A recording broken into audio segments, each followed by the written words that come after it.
Olá, alunos. Vamos dar início à nossa segunda aula de estruturas algébricas. Hoje nós vamos falar sobre as teorias de conjuntos. E aí a gente vai responder algumas perguntas, né? O que são conjuntos? O que são estruturas algébricas? Que propriedades são verificadas em um grupo? Certo? Então a gente começa respondendo uma das primeiras perguntas que questiona o que é uma estrutura algébrica, tá? Então aqui a gente tem a definição estrutural do que é uma estrutura algébrica, é uma estrutura composta por um conjunto não vazio, né? Com operações e propriedades. O que é que isso significa? Certo? Então, quando a gente fala de estruturas algébricas, eu estou falando de todo par composto, ou seja, x e y, a e b, certo? Obviamente, se ele tem elementos, ele é um conjunto não vazio, correto? Né? E uma operação interna, ou seja, essas estruturas algébricas são elementos, né, de um conjunto que você vai operar. E essas operações vai depender da notação. Então, aqui a gente tem como exemplo, né, o conjunto A e a notação asterístico. A gente já viu na aula anterior que essa notação asterística ela pode representar várias operações matemáticas, pode ser uma multiplicação, pode ser uma adição, né? Então, isso vai vir sendo explicado dentro do contexto, né? E aí a gente tem alguns exemplos de estruturas, ou seja, quando a gente trabalha uma estrutura algébrica que envolve o conjunto dos números naturais positivos, não é isso? Então, aí a gente vai estar fazendo uma operação matemática que envolve os números naturais e a operação matemática a ser realizada seria um processo de adição, certo? Então, a gente vai ver aí alguns exemplos de estruturação. Nesse segundo, nós teríamos aí uma estrutura algébrica que vai trabalhar com elementos que fazem parte do conjunto dos números reais, que aí a gente já tem uma amplitude muito maior de elementos, né? Também trabalhando aí a operação de adição ou, em outra situação, a operação de multiplicação, certo? Então, essas operações que vão ser realizadas nessas estruturas algébricas, elas vêm representadas dentro do próprio enunciado para orientar o nosso trabalho, para guiar o nosso trabalho, para que a gente consiga realmente entender o que é que o autor quer que a gente realize. E aí a gente precisa entender, tá? Isso aqui é a chave para que você consiga diferenciar um grupo do outro, para que você consiga entender essas estruturas algébricas. Então, essa parte é interessante que você faça uma anotação no seu caderno, certo? Para que você consiga compreender o que essa anotação, se não me falha a memória, tem no livro de vocês. Então, vá lá no livro de vocês, grife, se for possível, arruma um jeito de destacar, tá certo? Então, seja um conjunto não vazio A, munido da operação asterístico, certo? Então, como é que eu vou classificar um grupóide? Tá?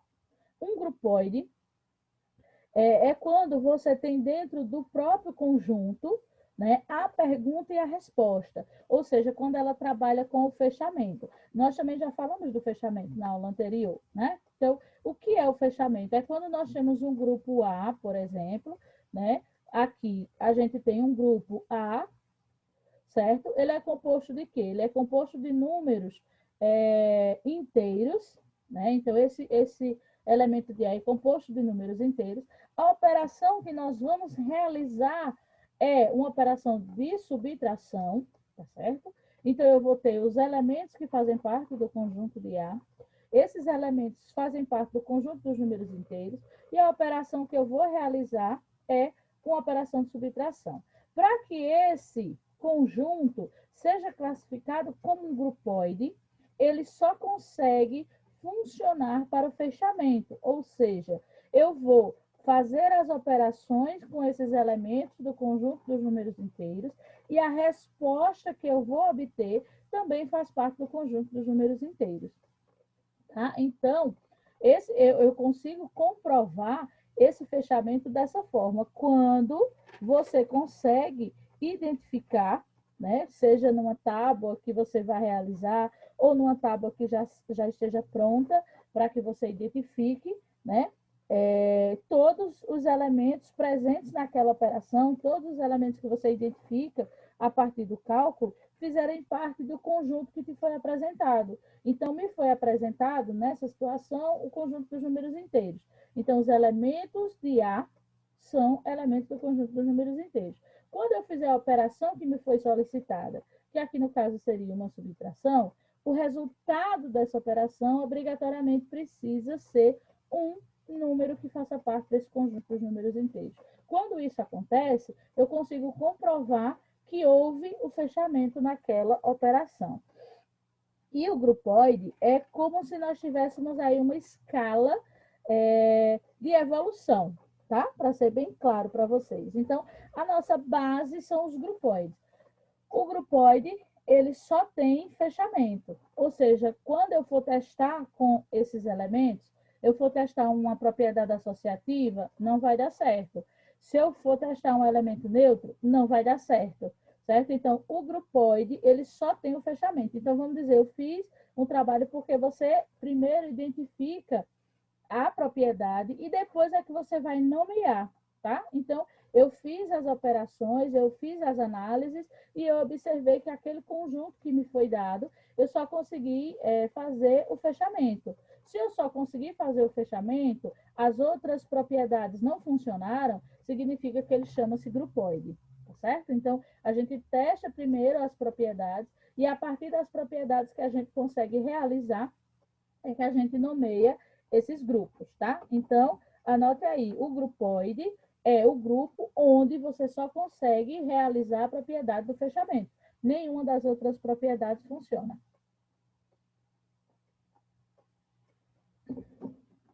Quando é que a gente tem um semigrupo? A gente vai ter um semigrupo quando eu conseguir fazer o fechamento e eu também conseguir utilizar a propriedade associativa. Certo? Então, a associatividade e o fechamento eu consigo realizar naquele grupo que me foi apresentado. Se eu conseguir essas duas propriedades, então ele chama-se semigrupo, certo? Aí eu posso dizer, professora, se tem o fechamento também, ele também é um grupoide? Sim. Né? Ele continua sendo um grupoide, porém ele foi promovido.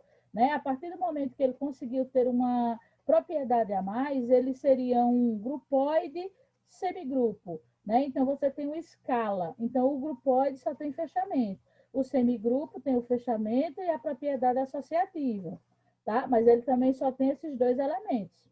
Certo? Então, por isso que a gente primeiro faz a análise das propriedades que a gente vai aprender e de acordo com as propriedades que são realizadas naquele grupo é que a gente dá nome a ele, certo? Se eu testei e o único que deu certo foi o fechamento, ele é um grupoide.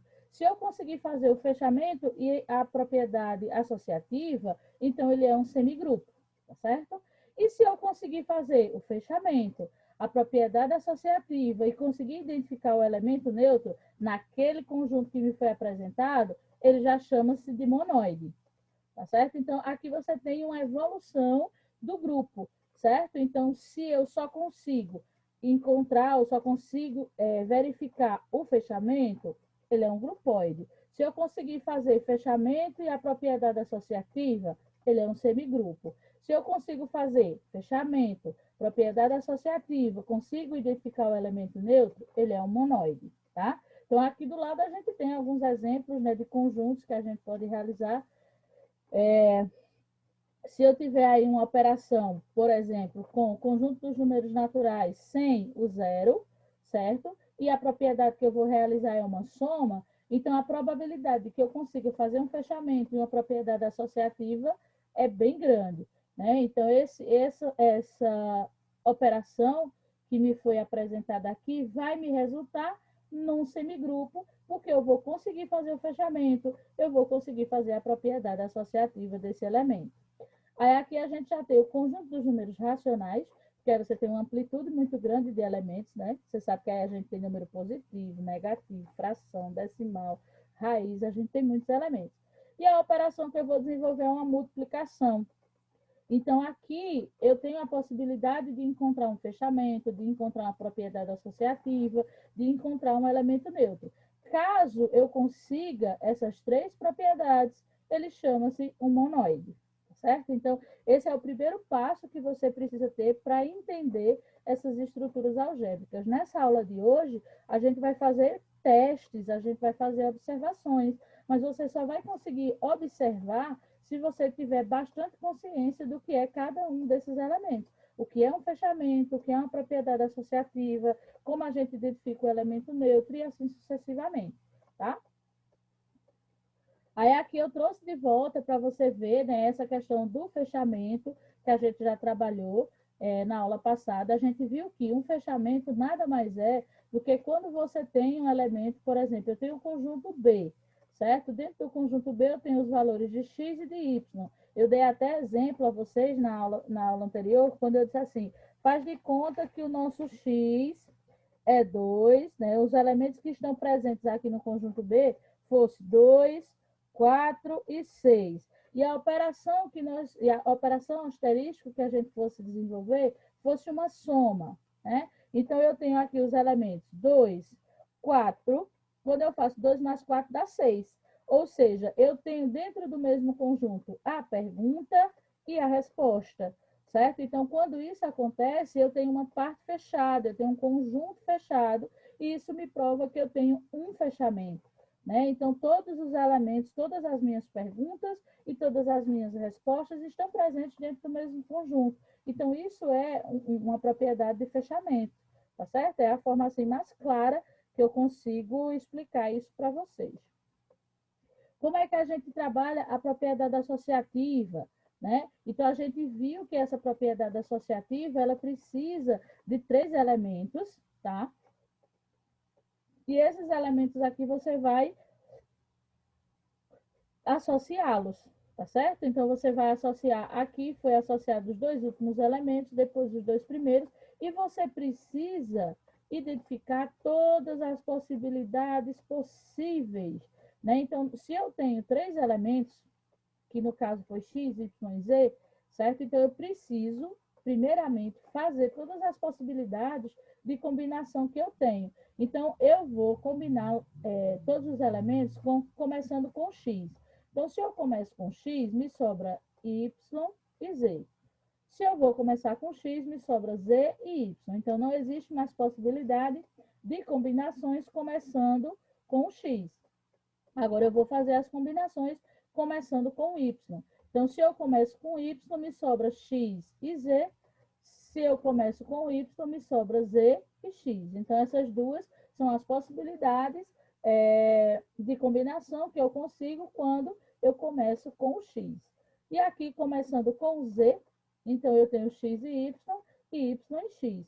Essas são as possibilidades que eu tenho quando esse z estiver em evidência, tá? Quando você estiver fazendo esse processo, porque muitas vezes pode acontecer, se você estiver fazendo essa propriedade associativa com letras, certo? Então, a resposta dessa associação vai ser sempre o segundo elemento. Veja que ele está pintado de azul para chamar a sua atenção para cada uma dessas possibilidades. Então, a propriedade associativa, mesmo trabalhando com a questão de grupos, também precisa ser testada, tá? Porque a gente viu que a propriedade comutativa, elemento neutro, né, se os elementos são regulares ou não, a gente consegue fazer olhando para a tábua sem precisar fazer cálculos.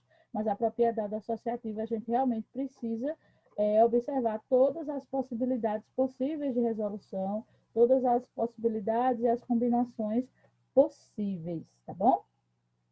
Como é que a gente identifica a propriedade comutativa, certo? Então, a propriedade comutativa, você vai observar a sua tábua que você tem aí para trabalhar, que também vão ser apresentadas nos nossos conjuntos, certo? Caso você tenha, porque em algumas atividades você vai ver que você tem os elementos, veja bem, você tem os elementos, você tem a operação que você vai desenvolver, mas não foi construída a tábua. A tábua não foi feita, tá? E aí ele começa a questionar, se a propriedade comutativa foi utilizada, qual é o elemento neutro daquele conjunto. Então, é muito mais prático que você construa a tábua, porque rapidinho você constrói e olhando a tábua você consegue identificar muitas informações muito mais, de forma mais clara para você e você fica mais seguro, tá? Então, se a tabela já vier para que você faça a identificação desses grupos, beleza. Caso ela não venha, construa, que é mais fácil, tá? Como é que a gente identifica essa propriedade comutativa, né? Para a gente saber se realmente a propriedade comutativa foi utilizada, você vai destacar a sua diagonal principal e vai analisar os elementos que estão em volta dela. E você vai identificar se eles são simétricos. Caso isso aconteça, veja, x e x, y e y, z e z. Isso também acontece com os números, tá? Então, quando você identifica a sua diagonal principal e os elementos que estão em volta dela são simétricos, então isso determina que naquela operação foi utilizada a propriedade comutativa, tá certo? Então isso aí não mudou. E aí a gente vê, certo? Essa nomenclatura de grupos agora, certo? E aí a gente vai ver, certo? Que os grupos eles vão ficando mais encorpados, certo? E aí, para que eu possa chamá-lo de grupo, tá? Ele precisa ter todos esses elementos, ou seja, eu preciso testar o fechamento, eu preciso testar o elemento neutro aqui, né? Eu preciso testar o elemento neutro, eu preciso testar o elemento simetrizável e a propriedade associativa. Então, eu só posso caracterizá-lo como um grupo quando ele tiver esses 4 elementos. Então, veja que a gente vai subindo a escala. Vou recapitular e voltar novamente. Quem estava lá na base era o grupoide, lembra? Então, para ser um grupoide, ele só tem o quê? Fechamento. Se ele tiver fechamento e associatividade, ele é um semigrupo. Se ele tiver fechamento, associatividade, elemento neutro, ele é monoide. E se ele tem fechamento, associatividade, elemento neutro e elemento simetrizável, ele é caracterizado como um grupo, tá vendo? Então, ele vai evoluindo, ele vai ganhando novos elementos e vai ganhando novas nomenclaturas, certo? É como se fosse um funcionário que fosse sendo promovido na empresa, seria um exemplo interessante. Então, você entrou como um grupoide, né? Você só conseguia fazer a questão do fechamento. Mas agora você já consegue fazer fechamento e associatividade. Então, agora você é um semigrupo. Você foi promovido a semigrupo. Né? Aí depois você já consegue fazer o fechamento, associatividade e já consegue fazer o elemento neutro. Então, você foi promovido de novo a um monoide. E quando você consegue fazer fechamento, associatividade, elemento neutro e elemento simetrizável, você já é caracterizado como um grupo, tá certo? Que aí esse grupo pode ser caracterizado como grupos abelianos ou como grupos comutativos, então isso depende um pouquinho das nomenclaturas. O que é que você precisa prestar atenção nessa questão de elemento neutro, quando você se refere à questão de grupos, tá? Porque o elemento neutro vai depender da operação que você esteja desenvolvendo. Né? Por quê? Porque nós vimos que o elemento neutro, ele precisa pertencer ao conjunto, obviamente, e quando você fizer as operações com ele, que forem determinadas, né? A operação que for determinada para aquele trabalho, você precisa fazer a operação com o nosso elemento neutro nas duas posições. Veja, x é operado com elemento neutro, o elemento neutro operado com x. Nas duas situações, o correto é que você consiga o mesmo número, né? Então, o elemento neutro ele precisa ser operado nas duas posições, né? E o resultado precisa ser o mesmo nas duas situações. Então, obviamente, se a operação que lhe for apresentada for uma operação aditiva, o seu elemento neutro vai ser o zero. Já se a sua operação for uma operação multiplicativa, o seu elemento neutro é a unidade, tá certo? Então, você precisa ficar atento a essa questão, porque na questão dos grupos, essas operações se diferenciam, né? essa questão do elemento neutro, ela se diferencia. Então, nós temos aí como nas propriedades, se a gente está trabalhando com uma operação de adição, meu elemento neutro é o zero. Se eu estiver trabalhando com multiplicação, o elemento neutro é a unidade, certo? E aí, a gente ainda tem o elemento simetrizável, tá? Como é que a gente identifica? Do mesmo jeito que o elemento neutro se altera, o elemento simetrizável também se altera na operação de conjuntos, tá? Por quê? Porque você precisa fazer a operação de x com o seu simétrico e o seu simétrico com x, e esse resultado precisa ser o elemento neutro. Então, quando eu estou me referindo a uma operação de adição, meu elemento simetrizável vai ser o oposto. Ou seja, se eu estiver falando de 2, o oposto dele vai ser menos 2. Se eu estiver falando de menos 5, o oposto dele vai ser 5. Né? Então, isso vai ser essa questão quando eu estiver me referindo à questão da adição para o elemento simetrizável. Quando eu estiver trabalhando com a multiplicação, você vai estar trabalhando com números inversos, né? Basicamente, se eu estiver trabalhando, se eu estiver multiplicando com 1, você vai multiplicar com menos 1, e a gente vai fazer essas trocas. Então, você precisa prestar atenção que nessa formatação para grupos, né, o elemento neutro e o elemento simetrizável, eles estão muito interligados. Mas quando a gente conseguir, quando a gente começar a resolver, fica um pouquinho mais fácil. Aí a gente tem aqui a operação, as operações de grupo, certo? Elas trabalham nessas duas vertentes como grupos aditivos e grupos multiplicativos, né? Então, a operação asterístico na operação de caráter aditivo, que é voltada para a adição, e a operação no caráter multiplicativo, tá certo? E aqui eles têm alguns grupos associados a esses conjuntos numéricos, né? Então, como é que a gente vai identificar? Então, aqui a gente tem os grupos aditivos, eu vou trabalhar com o conjunto dos números inteiros, aí vem a operação de mais. Conjunto dos números racionais e o conjunto dos números reais. Já quando eu trabalho os grupos multiplicativos, eu vou trabalhar com o conjunto dos números racionais com o asterístico, ou seja, esse conjunto de números racionais ele não tem o zero, da mesma forma que eu vou trabalhar com o conjunto dos números reais sem o zero, certo? Esse asterístico aqui refere-se à ausência do zero para esse conjunto. E para que a gente identifique um conjunto abeliano, um grupo abeliano, certo? A gente vai observar que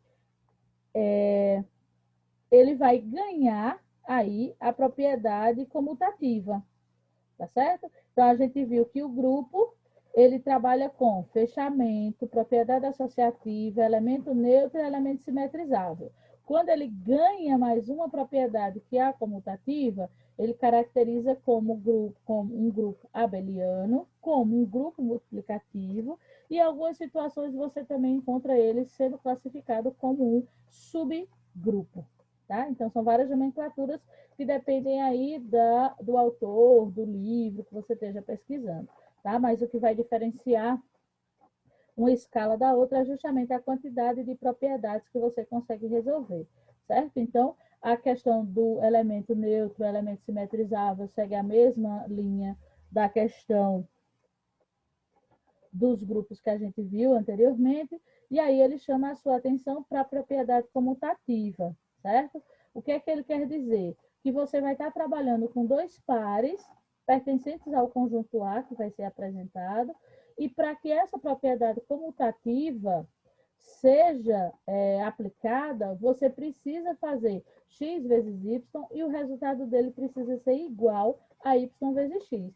E aí você vai dizer, mas professor, isso é muito fácil. Nem sempre, porque se você estiver trabalhando uma operação que envolva subtração, aí já o bicho pega, já fica diferente. Então, por isso que a gente tem uma amplitude maior de elementos e a gente precisa testar cada uma dessas propriedades para poder dar nomenclaturas a esses grupos. Então, eu preciso ver se todas, quais são as propriedades que funcionam para aquele grupo e para aquela operação que me foi destinada naquele momento.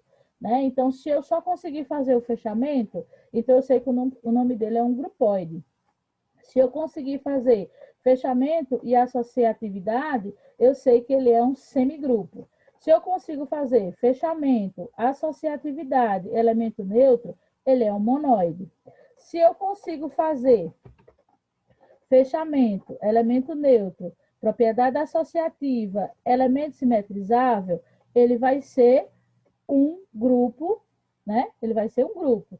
Se eu consigo fazer fechamento, elemento neutro, propriedade associativa, elemento simetrizável e a propriedade comutativa, ele pode ser chamado de grupo abeliano, ele pode ser chamado de subgrupo, tá certo? Então, a nomenclatura dele muda de acordo com a quantidade de propriedades que eu consigo testar e que elas realmente funcionam, certo? Então, é muito importante que você anote todas essas evoluções, como é que eu nomeio cada um desses grupos, quais são as propriedades que são necessárias para que eu possa nomear esses grupos, tá certo?